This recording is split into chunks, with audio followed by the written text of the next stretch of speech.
Oh no, that's like next summer. There was a cat sleep there. Yeah. I know, right? That's real big. A day? 7 hours?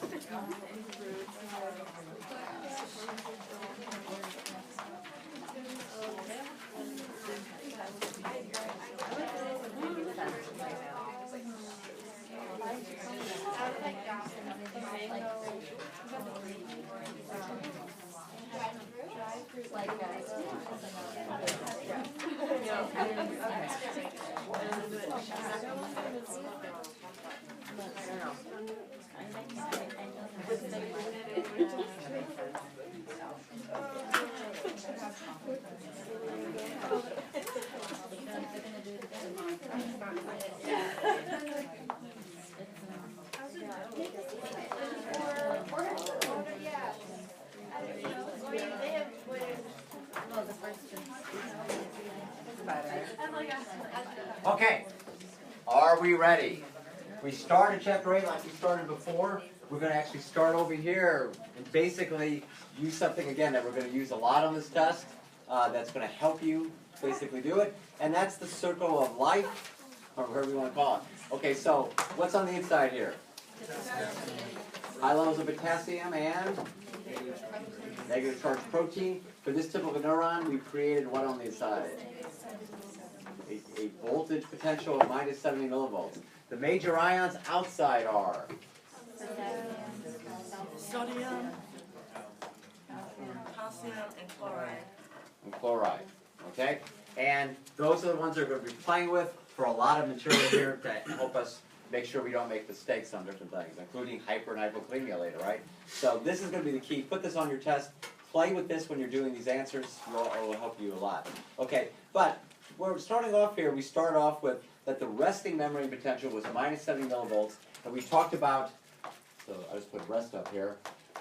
We talked about two main things which contributed to this resting membrane potential being minus 70 millivolts. First one was Sodium potassium pump.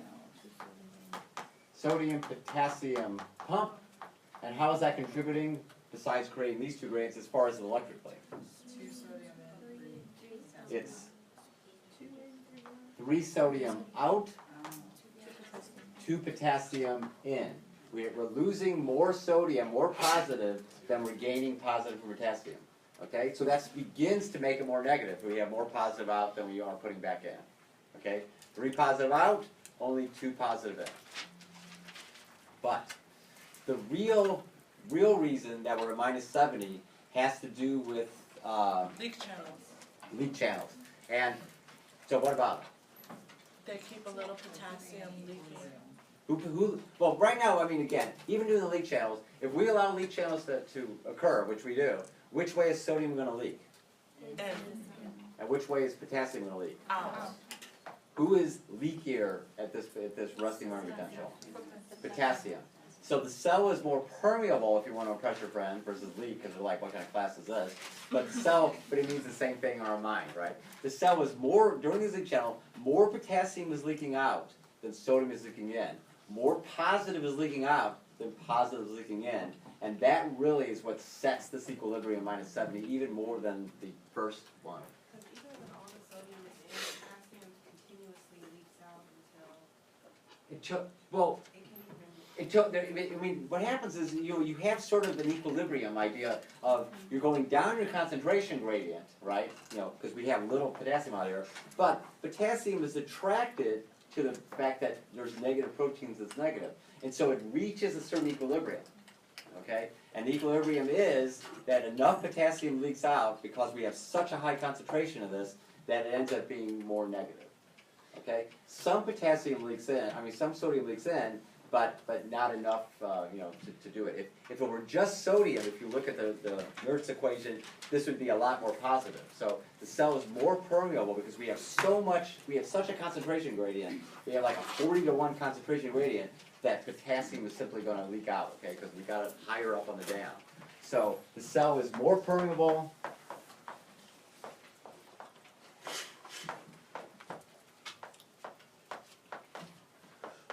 To potassium than sodium. Again, in our terms that we might just remember that more potassium leaks out, more positive leaking out, more potassium leaks out compared to sodium leaking in. Again, it is more complicated than this, and there is an Nernst equation, but we don't need to know that. All we need to know is this. Okay? That's that. Now, the next thing is that we go, and we're going to clean this up a second now, because we see that the resting membrane potential really is only involving the sodium and potassium channels. But again, we want to revisit and make sure we got our circle of life, because we're going to be using these other ion opening and closing the channels too. And that's the bottom line. The idea is that electricity, from going from resting to actual electrical signals are opening or potentially closing basically one of these 4 channels, and that's it.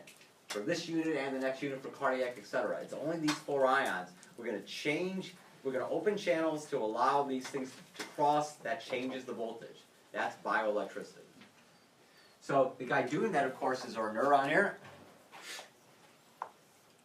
And of course, we reintroduce ourselves to the neuron, and we sort of see one cell that has 3 main parts, and the part that's collecting the information, these are the dendrites. They're collecting the information.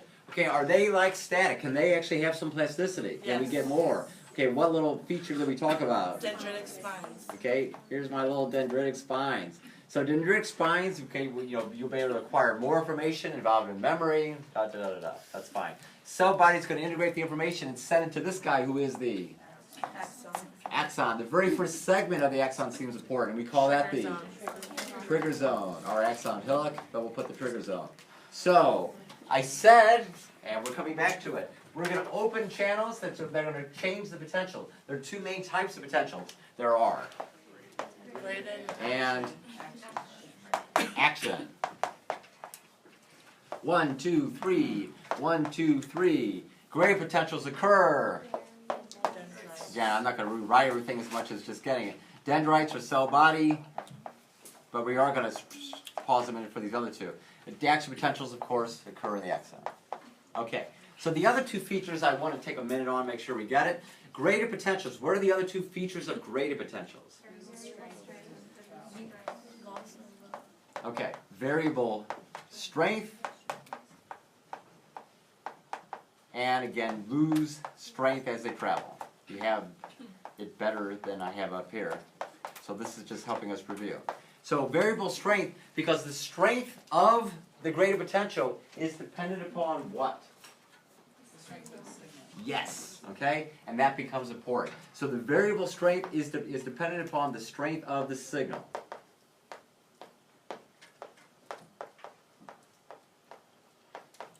So if you have a weak signal, a weak sound, touch, whatever sense we're going to do, it's going to open up a few channels and create a gradient potential. If you have a strong stimulus, a strong signal, it's going to open up more channels, whatever they happen to be, and create a larger gradient potential. That's what we mean by variable strength. They are dependent upon the signal strength. Okay? They lose strength as they travel toward the trigger zone, which of course is a major part that we need to know what happens there. So it's going to basically lose strength, and 2 reasons why it loses strength given were the famous cytoplasmic resistance. That cytoplasm is saying no, no, and somehow that's losing strength by a way I don't understand. And of course the other one is leakage. Okay, we open up channels, ions came in, but these membranes compared to the axon are relatively leaky, more leaky, whatever you want to call it. And so some of these ions are leaking out. Let's chalk. All right, that's gradient potential. Those are pretty important. Action potentials seem a little bit different. Okay, what are the 2 things about action potentials? stays the same shape. Exactly. So same size and shape, and of course does not lose strength.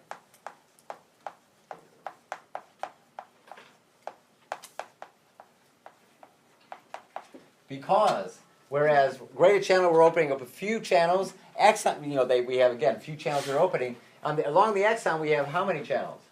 A lot. Many. Okay? And literally this is going to be like dominoes falling when you look at that. We're going to have one segment, activate the next, and so we have enough channels so that we're not going to lose strength and the right amount too. They have the same size and shape, which of course looks like that guy here. So here is what an action potential will look like. We have a resting minimum potential of 70. and sort of this idea of a threshold at, Negative 55. and then we have 0 and plus 30 or so, and this is time. If you remember, I sort of just care about 3, 4, 5 main steps of what's going on here and what we call it. So if we reach threshold, obviously we remember this before. If we don't reach threshold, we're not going to have any action potential. Okay? If we only get to minus 56, too bad. Okay, it's not like a small one like we tried. Okay, it's not there. It's a voltage gated channel that's going to be activated. It gets activated at minus 55. If we reach it, we're going to do number 1, and we call number 1, Depolarization. and it's caused by sodium channels open, sodium comes in, or sodium influx. We can put just sodium influx if you want, because I might use those terms. That's sodium going in. Sodium channels open, sodium goes in. Okay, so sodium is coming in here. Okay, we got sodium coming in, and then, yes ma'am. I'm kind of confused in the beginning of the pump. You mean 3 sodium are going out even though they're on the outside? I know that the cell has both. We're creating these gradients by pumping sodium against its concentration gradient so it's high outside compared to in. Okay, so we have some sodium here, but we created that by actually, if everything was if there were no thing going on, the sodium would be the same on both sides. We're going to pump sodium out so we create a concentration gradient. So and we happen to be pumping, as we're doing that, it's taking 3 sodium from the inside and putting it out, and only putting 2 potassium back. Okay, and so there is potassium out here, but now we've created these 2 huge gradients. But we didn't do them equally. We didn't do the same charge here. We put more positive out than we put back positive, and that started to make it more negative. Okay, now we're going to just let it go back a bit, right? So we have sodium that now, once we open the voltage-gated channel, will obviously rush in, down its concentration gradient. And then in number 2,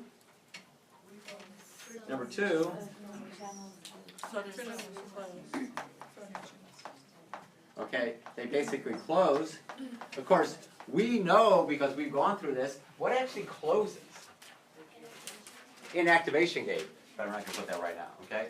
But because we can go back to that. But if you remember, the inactivation gate is what clogged up here so that we would have a period in which we couldn't have an action potential, the absolute refractory period, and we'll come back to that because I can't go backwards. All right, but we'll just, because I just want to get this flow here. Okay, number 3 is called, and number 4 is called.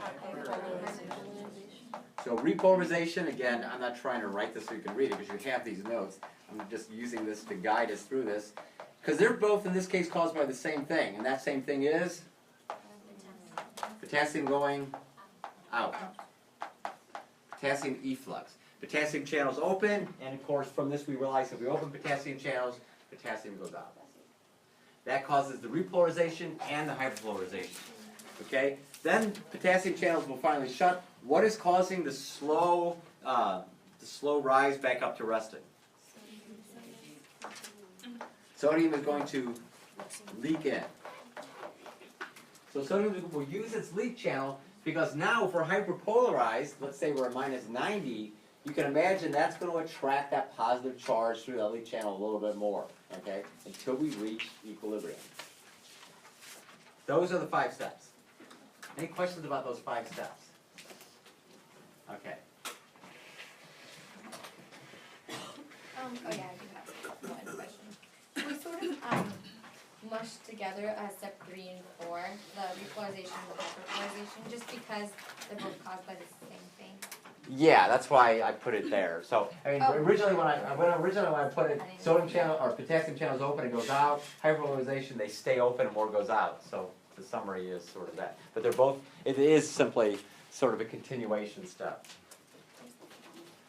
The beach. Have I mentioned the beach yet? I might have mentioned it once, but if not, I'm going to mention it now. It's a very important concept. Because if we look at this, okay, we created our original resting membrane potential by pumping sodium out and pumping potassium in, right? That's what that sodium potassium pump did, and this first two happened. Okay. Now you look at this. Okay. What just happened? Sodium went in, and potassium went out.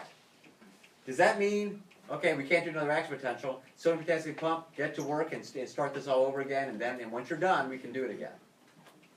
How many people think that's what we got to do? How many think I'm leaning towards something else? Okay? So the idea is that's not the case. The case is, and the book uses this analogy, and I'm gonna use it as well, that the sodium potassium pump is basically setting up the beach. Okay? It's moving a ton of sodium out and a ton of potassium in, and we have a nice beach. All right? Now, even though we draw this like sodium rushes in, potassium rushes out, we're talking about a very small amount. We're talking about a little segment of the membrane here, very, very tiny. Sodium's rushing in, potassium's rushing out. We literally are moving a handful of sand. Okay, we haven't reset the beach now. Okay, we come back and reset the whole beach. We literally only moved a few of the ions. Literally, a little sodium came back. A little potassium went out. We got these huge beaches here that sodium potassium pump made. That means basically that you could have even if it will activate the sodium potassium pump to say, okay, I got to get working at some point. But you could have thousands of these before you would basically build up enough sodium potassium on the other ones in which you would no longer have your gradient. Okay? Because as they keep doing it, sodium will come in, potassium will go out. But these are little handfuls of sand compared to that. You could literally, again, have thousands of these things happen before, without the sodium potassium pump working, before this wouldn't work. So you've got to kind of get that, because people are like, the way we draw it, sodium rushes in, potassium rushes out. It's like we're reset to zero again, and we're not. Okay? So the sodium potassium pump in the background will work to kind of get things back to normal, but you don't have one action potential and then you've got to wait for this pump. You literally can have thousands of action potentials and basically still be able to go, because you're only moving a little sodium in and a little potassium out at a time. Because we're talking a tiny segment of this membrane versus the whole volume of the cell that thing's been working on to create. Okay, so just tiny bits of ions are going in. And that's the concept of the beach. Any questions about that? Think about that a second, as I take a drink of water.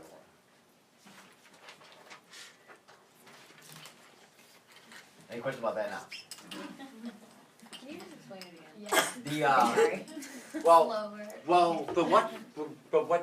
where are we? What do you get right now? Tiny ions. Yeah. What does the beach mean? What does the beach mean to you? Little sand. I'm like so. Okay, the sodium potassium pump does what? It pumps sodium out. Yes. Okay, it pumps sodium out and it pumps potassium in. It's a lot of sodium out. Right. It's a lot of potassium in. Think of it like if you're moving sand to one place or another, you are basically creating two huge beaches. One's got sodium out here, one's got potassium here. A ton. Two beaches. When you do an action potential, what happens during depolarization?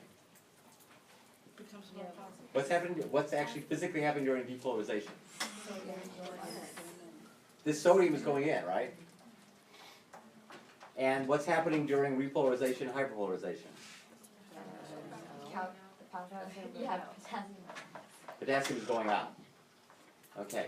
Now, if that action potential, so we're going do you see we're going the opposite way of the sodium potassium pump, right? So potassium pump pumps sodium out. Now the action potential sodium comes back in. The sodium potassium pump put potassium in. Now, if we do an action potential, the potassium is going out. Right? That's what we just said. Sodium in, potassium out. So if and if it was that it was enough sodium potassium, basically it would be resetting the whole beach. If one action potential moved all that sand back and all that sand back, we couldn't do anything, right? We'd have to go sodium potassium pump, create these two beaches again. But that's not what's happening. Okay? When we say sodium is going in and potassium is going out, we're really talking about a couple grains of sand. Okay, just a handful, a small number of sodium is coming back. So the action potentials themselves are the small thing. Yes, So the pump is huge and the action potentials are itty bitty things. yes. Okay. And that's why, we still have the beach, right? We only lost a little, let's say just look at the potassium beach, right? We only lost a little bit of this beach, right? Just a tiny bit, a couple grains of sand, a little potassium. So even without the sodium potassium working right now, okay, we still got these huge gradients. We still got the two beaches. We do another one, okay, a little more potassium comes out. A little more sodium comes in. We haven't really disrupted that. You could literally have thousands of these before you would lose that whole gradient again. That's what I'm trying to get across, sort of the difference of what the sodium potassium pump created, huge amounts of ion differences, versus each action potential just creating very small differences.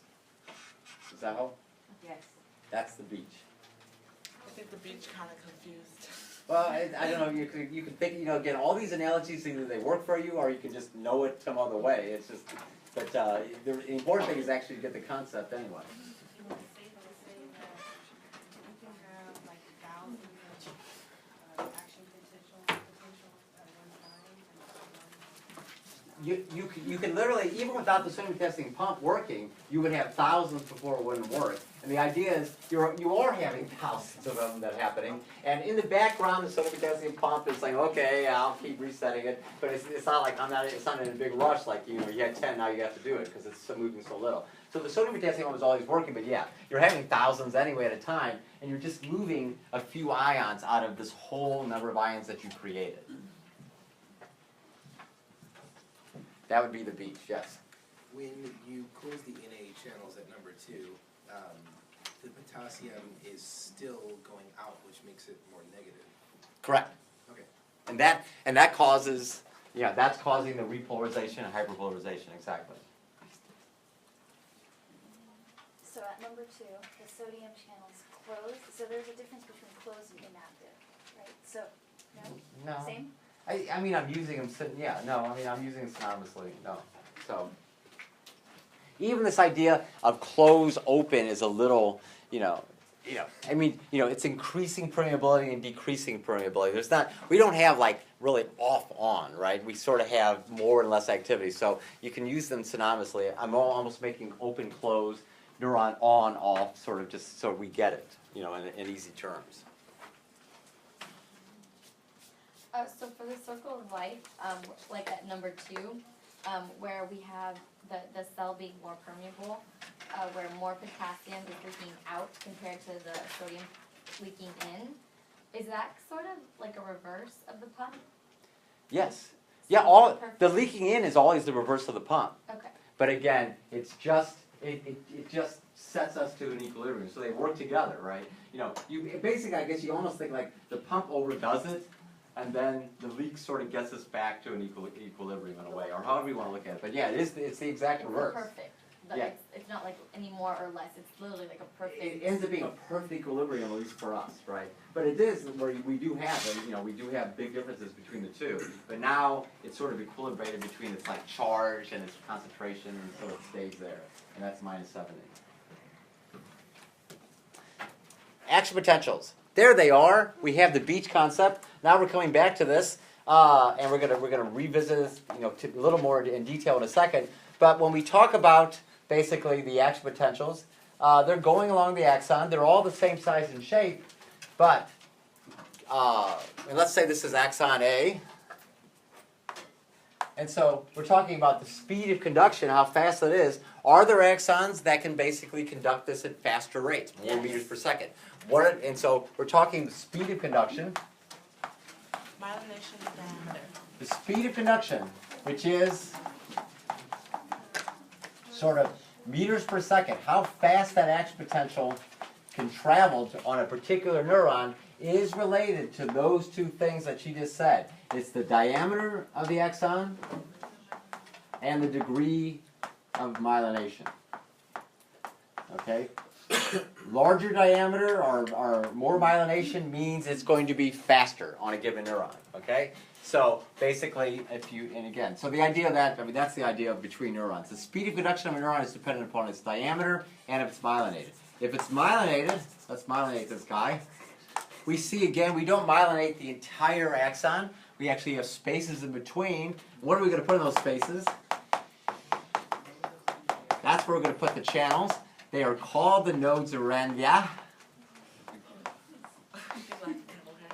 Well, because I'm from St. Louis. I have my St. Louis accent. All of a sudden, nodes of Ranvier. I sound like I'm from the French district of St. Louis or something. Notes, or do we have to like know the whole name? Well, not the whole name. Notes. Nodes of Ranvier. Don't just call them. You can call them notes yourself, but if it's on the test, you see nodes of Ranvier. That's what they are. Okay. So the nodes of Ranvier are packed with the channels. And so now we don't have to open up channels all along the way. We basically open up channels in the nodes. Ions flow in, activate the next, and we call that type of conduction saltatory conduction. Wait, say that one more time? So the type of conduction of this jumping from node to node is the saltatory conduction. When it's myelinated. Yes. You know what I just realized? This is a peripheral nervous system nerve. Who myelinated that puppy? Schwann cells. That was a brain thing. This was a CNS neuron. Who myelinated this? Oligodendrocytes. Okay, while we're at it, remember those drugs? God, they diffuse through the blood-brain barrier really well. Other things don't. What helps to create the blood-brain barrier? Astrocytes. That means immune cells can't get into the brain very well, but it needs immune cells. What are the immune cells of the CNS? Microglia. Okay, we got that out of the way. That's good. That's going to be on the test. Well, yeah. Everything's on the test. That's why we're doing this, right? Okay. The next thing I want to do, we're going to come back to speed of conduction in a minute. And we're going to get to neurotransmitters. Well, let's actually do that right now.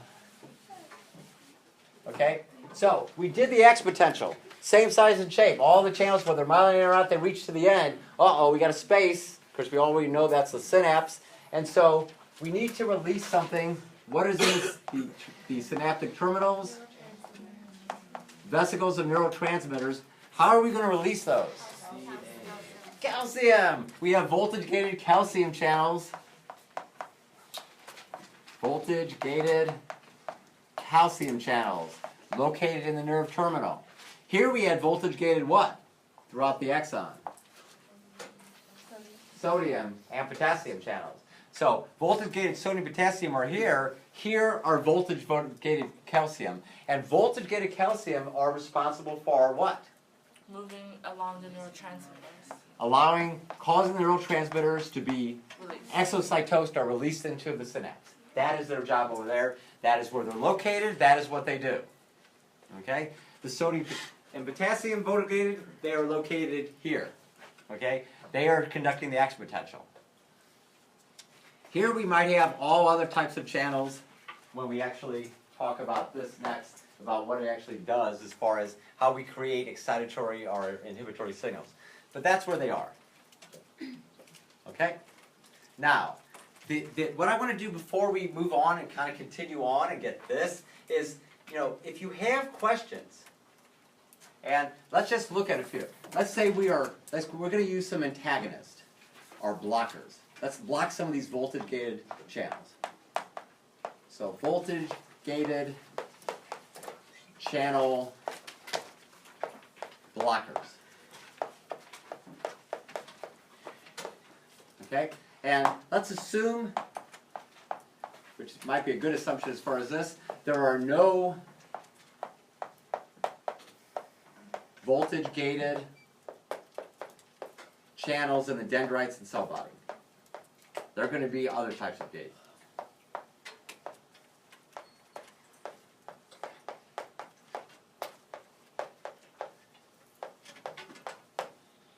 So,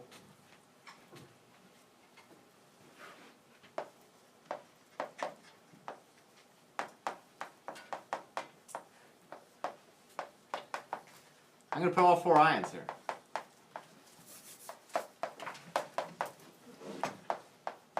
Potassium blocker. Okay, these, again, I'm referring to, these are going to be voltage-gated channel blockers. I want us to, to realize, our antagonists, that when we're dealing with blockers or antagonists, they don't, unless I guess you give a real high dose to kill the person or something, they don't block all the way. Okay, if you give someone a beta blocker, we've all heard of beta blockers. What are beta blockers going to do?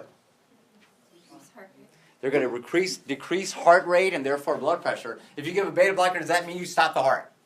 No. So even though we're using these terms, blockers or that, you don't necessarily want to think that, hey, that's the end of things. And I guess there might be a dose that would work. Okay, but that's the idea. Now, if we give one of these, this is where I want to step back a second and sort of realize how to approach questions that you may not have dealt with. Like if I talk about a chloride blocker and you're like, you did not talk about a chloride blocker in class, and I was like, that's right. Okay, but what you're going to be thinking about, this is my mind. You've got to know my mind to do well in this class. Is that it has to be, unless he's just gone off his real rocker here. Okay, we'll deal with drugs next. That it has to be that he's referring to something that we're supposed to know that we could just regurgitate, but we have to basically regurgitate it and apply it. And that's sort of the idea that if I'm saying how does one of these affect something to do with the action potentials and neurotransmitter and all that, it means, hey, I draw all this maybe on the side unless I have it on my mind, and I realize what's causing this and where these ions fit in. I probably have to put that and then try to figure out the question, try to figure out where this relates. And that's where that first page has questions on this, and you will reason it from the answer, okay? So again, if we're looking at voltage-gated sodium channel blockers, again, we're only referring to this segment here, okay? What is that going to do to the action potential? Or what is it going to do to them? Where again, the first question in this here, it would be, where are voltage-gated sodium channels located? Axon. And what are they involved in the action potential? Depolarization. So depolarization is going to be inhibited. Okay? That's why inhibit is stop, slow down, or release less, but it's affecting depolarization. And it's inhibiting depolarization. If sodium channels are involved in depolarization and we're blocking them, that's where it's going to involve. Okay, does everyone see that? That's where sodium channels are. You voltage gated, and that's how you would approach that question. It depends on the answer that it might have for multiple choice. It is affecting depolarization. Does everyone get that? Can you just say it one more time? You're looking. We put a sodium channel blocker, okay, and you have to think. Well, where? First of all, you said it right. Where are they located? They're the axons. And how are they involved? Aren't they involved in number one? They're involved in depolarization. Okay, we're opening sodium channels, sodium goes in. If we block that, we're going to be blocking depolarization. Oh, okay. Okay, does everyone see that? Yes.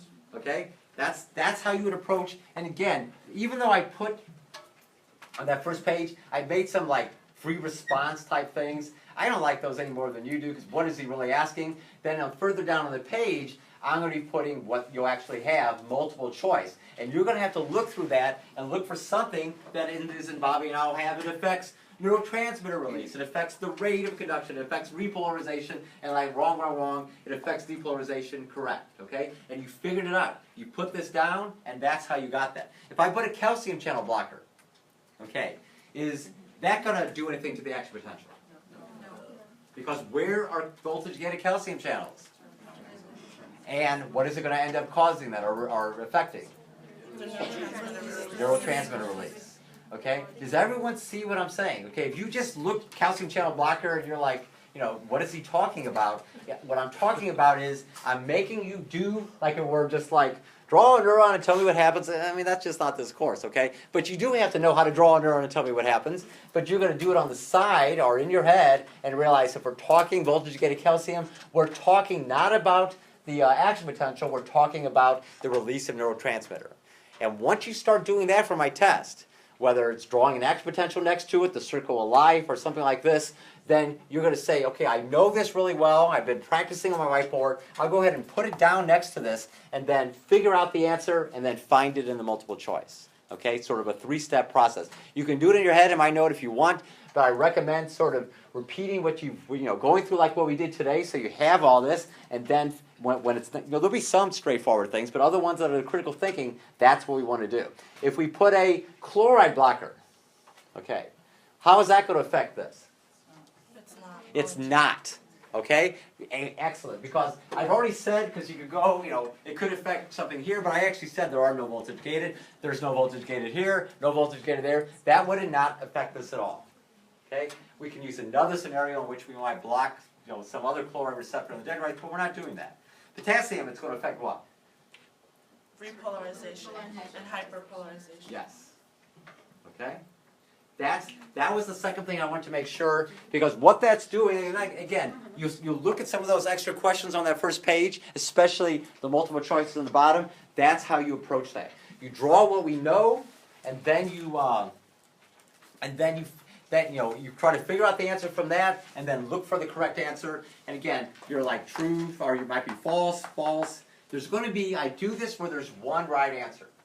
Okay? The key is, do you know how to find the answer? I don't have 2 close answers, okay, and I vetted these questions really well. I don't like ambiguity. I don't make them ambiguous. You'll see, and we'll talk about that, there'll be one right answer, but you've got to find it. The way to find it, you put the information next to it, okay, that you've learned verbatim or how you've done it, and then you critically think, basically, where it is. If you start to be able to do this, you'll get through the rest of my test, and it will help you later, I believe. I don't remember what you said for the last test, but can we write on the test? Yeah, please. Okay, I'll show you my best test. That's on the people. There's every space there written to it, next to it, okay? Speaking of which,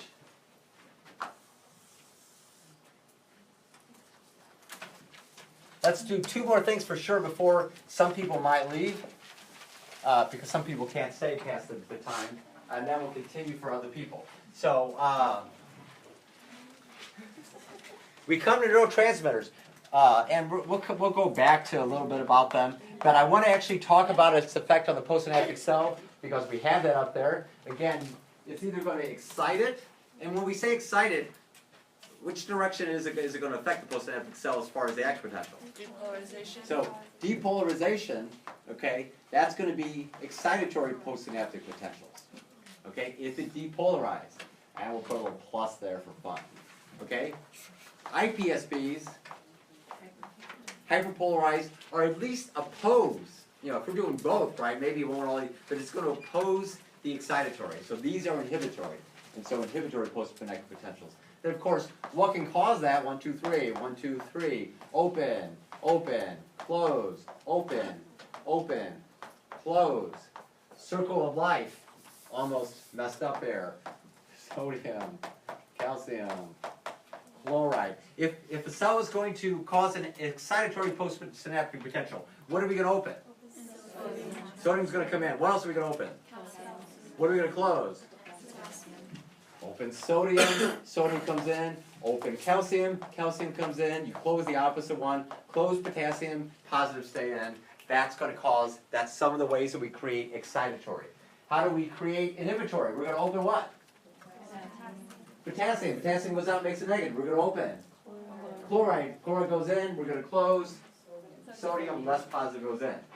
Not memorizing this on note card number 103. You literally have this. You draw this next to it. The multiple quadrilateral will, all of the following can cause ESPS, but, and you'll see the one that's on the other column, okay? You literally go from this to this.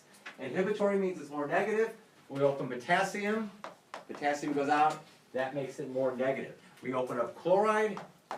Chloride goes in. That hyperpolarizes it, make more negative. We keep sodium from coming in. And that's always the opposite. Like these, you can get the opens right away, and since we're only closing potassium or sodium, they're going to be the opposite. We're not going to open and close the same one. So even if this confuses you as far as closing, because it's a little more abstract, you get it right away. Okay? Boom. You see how this gets us here? It's not a separate neuron. You only have so many neurons in your body, okay? Who knows if you're doing anatomy at the same time. This helps us with all this. Okay? Excitatory or inhibitory. One more thing I want to make sure I do, and then we can do other things, has to do with, in chapter 8, we talked about, and we're gonna expand upon this now. This is very important. I'm gonna take a drink. Because I know test questions, right? I wrote the test. So hang on a minute.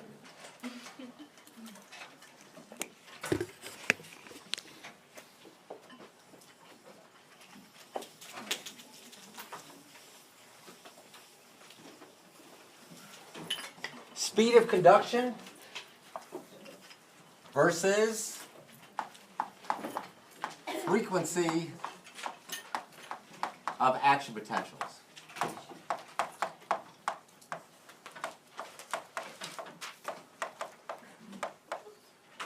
Speed of conduction along a neuron, meters per second, dependent upon those features of the neuron. The frequency of action potentials will be something like action potentials per second.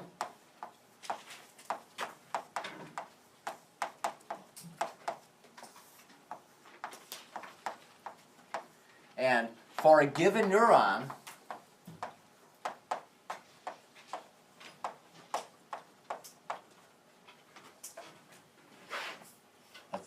let me give you a neuron.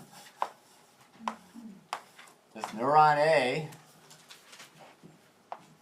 and this is the same neuron. Okay? Let's say if we're looking at the frequency of conduction, we find that, so this is going to be time, okay, and this will be action potentials or something like that. We're just going to draw a line. Let's say we have 1, 2, 3, 4, 5, 6, 7, 8, 9, 10 within a second. Okay? Neuron A, in this case, same neuron. Okay? Same neuron has, so this has 10 action potentials per second. That's the frequency of action potentials at that point. This one has 5 action potentials per second. Okay? This is the same neuron. So, if that's the same neuron, is the speed of conduction different for that neuron? Yes. No. Because what's the speed of conduction related to? The meters, is the diameter and the myelination. This neuron, if you have an action potential that hits it, it's the same. It's blah blah meters per second. So this is related to something else. What is the difference for this one neuron when you see it's releasing or causing 10 action potentials per second at the end versus 5? It's related to what? Signal strength. That's how we code for signal strength, because action potentials are all the same size and shape. That if you have which one has a larger signal? So a larger or greater signal versus a smaller signal. So a smaller signal will result in a lower frequency of action potentials, causing a release of less neurotransmitter, versus a higher frequency signal. A larger signal. It could be sound, touch, light, whatever it is. A larger signal is going to end up resulting in more action potentials per second reaching the end. Here's 10. That's more neurotransmitter release. And then we know, like I say, that we had a large or small stimulus. And we did that for the sensory system. So the frequency of action potentials per second for a given neuron is related to the signal strength. That's how we code for the signal strength. The speed of conduction of a given neuron, of course, I'm gonna put one complication of this. The speed of conduction for a given neuron is related to the neuron itself, related to what is its diameter and what is its level of myelination. Okay? Larger diameter myelinated means that once we trigger an action potential, it's going to go faster down that neuron. But ultimately, when we're measuring this right now for a given neuron, it's going to, if we have a different frequency, it's related to the signal strength. But one more thing here, then we're going to actually take a break and regroup. Because here's the other complicated thing that I want to get. I'm going to give you 2 neurons now. This will be neuron A. This will be neuron B. So now we have 2 different neurons. And, we kind of erase this.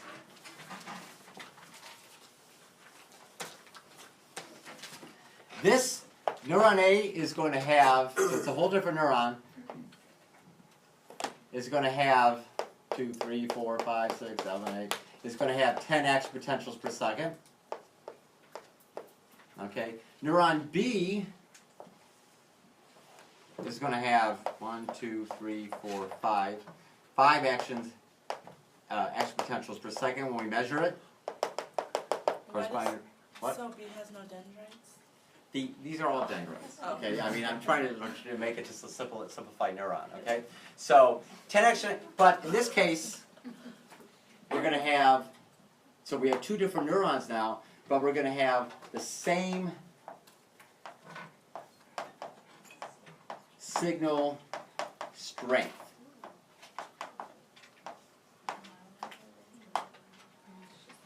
So, what does that mean?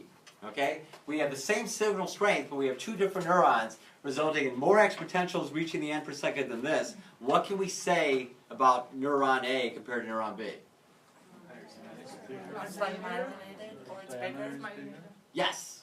Okay? So that, and that's why I say from this definition, for a given neuron, this is purely related to signal strength. So if you have one neuron and you have a higher frequency, that shows that it has A broken chalk. broken chalk. They're different signals. But we have, again, this is the same. The myelination diameter, the speed of conduction is the same.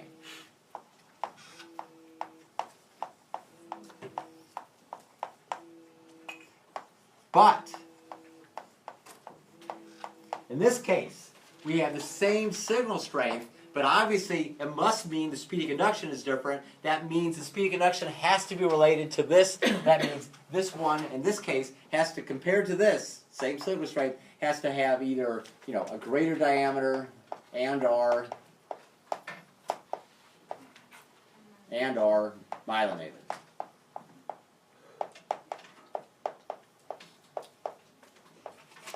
Okay? Kind of keep that up. This is the third hard thing I wanted to make sure, because some people are going to leave before I'll stay and do a lot more review, but some people might not be able to stay for various reasons. So this is important, okay, because I know questions that students have had trouble with. Understanding the difference between these two and sort of now using another example I think will help on these questions. And so, but it's a hard concept. It's one of the harder ones here. Again, one more time I want to say it, and then we can even have questions on it. I'm going to keep it up and kind of keep going. The speed of conduction, meters per second, of how fast an action potential travels is related to the axon itself. What is its diameter? What is its myelination? Okay, is it myelinated and how much? The frequency of action potentials per second for a given neuron is related to the signal strength. The larger the signal, the more action potentials per second will reach the end, and resulting in more neurotransmitter. That's how we code for signal strength.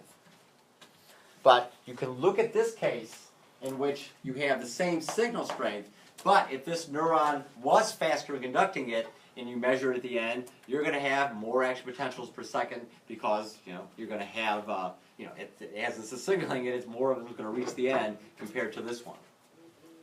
Okay, so that's, again, you can take pictures of this, write this down and look at it and see over this board here, and because I think this one you got to think about a few times and then ask questions. Make sure you sort of have that down, and I'm going to keep this up and take a break so I can rest my voice too. And then I'll answer more questions later because this is a hard concept, and there's like a question or two involving this. Critical thinking question. You've got to sort of try to get a little of this under your belt. Okay. So after the break, for people that are staying, we really are. I have a couple more things in Chapter 8, hypokalemia, hyperkalemia, and almost that might be it. And then we can do drugs. We'll just do the whole drug board, and then we can do Chapter 10, pretty quickly too. We don't need 12, and then we can see if we have any other questions on those extra questions. If you are leaving, or whenever you're leaving, I am going to post the answers to the extra questions, but you really do want to, start to understand how to approach them now. In review? Say it again? You're going to review them in the review? I'll review them too in the review, and I'll post them for people that are leaving. Okay. So take a break. I'm going to take a break.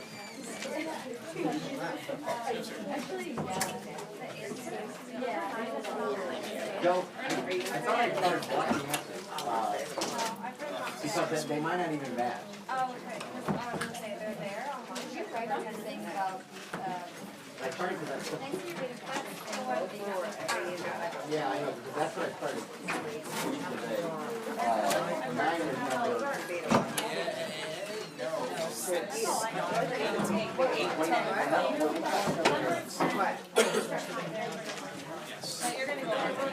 Oh, yeah.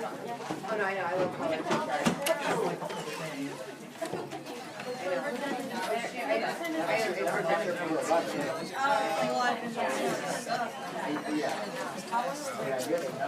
You're gonna be cold.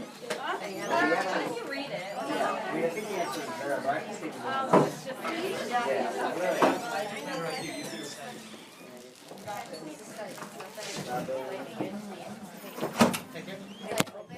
Right.